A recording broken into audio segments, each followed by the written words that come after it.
নমস্কাৰ, নতুন ভিডিঅ' এটা পুনৰ স্বাগতম জনাইছোঁ জ্ঞান লিলিম ব্লগলৈ। চ' আপোনালোকে ইয়াত দেখা পাইছে এডাল কল গছ, এটা কলৰ মুণ্ডৰ সৈতে ৰখা হৈছে। মানে ইয়াৰ অৰ্থ এইটোৱে, ইয়াতে আমি চুঙা পিঠা পুৰিব গৈ আছোঁ বা চুঙা পিঠা বনাবলৈ গৈ আছোঁ।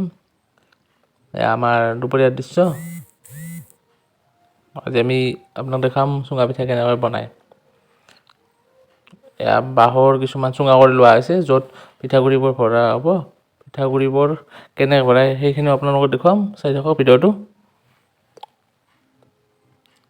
এয়া দেখা হৈছে গুড়িত পানী মিহলাই আৰু সেই এটা পেষ্ট বনোৱা আছে, সেই পেষ্টটো চুঙাবোৰত ভৰাই দিয়া আছে। এনেকৈ প্ৰায় 32টামান চুঙা কৰি লোৱা হৈছে আমি খোৱাৰ কাৰণে।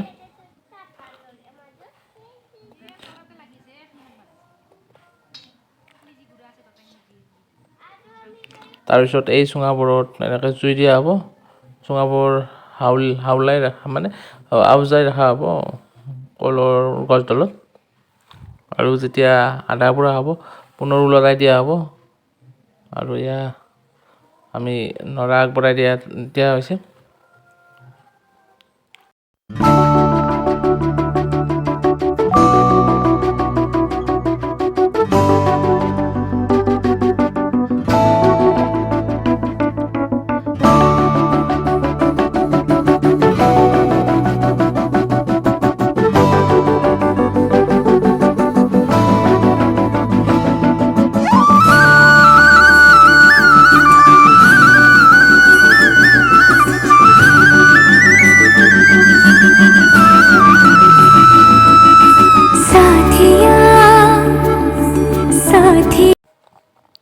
চুঙাবোৰ পিঠাবোৰ প্ৰায় গোট খাইছে, টাইট হৈছে, আৰু কিছু সময় পিছতে আমি এইবোৰ খাব পৰা অৱস্থাত হৈ উঠিব।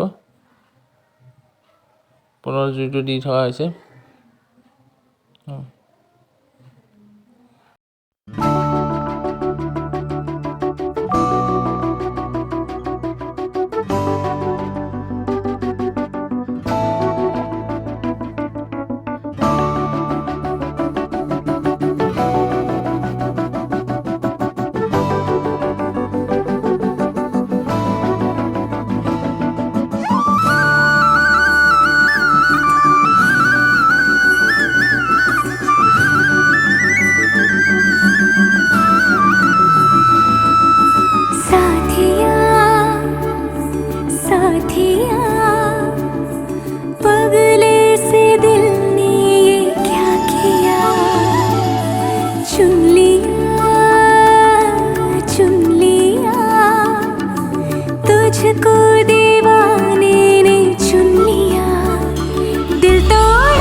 কিছু ঠাণ্ডা হ'বলৈ দিয়া হৈছে বা কিছু চেঁচা হ'বলৈ দিয়া হৈছে, আৰু তাৰপিছত আমি কটাৰী বা দাৰে কাটি আমি পিঠাবোৰ উলিয়াম আৰু লগে ভাগে খাম।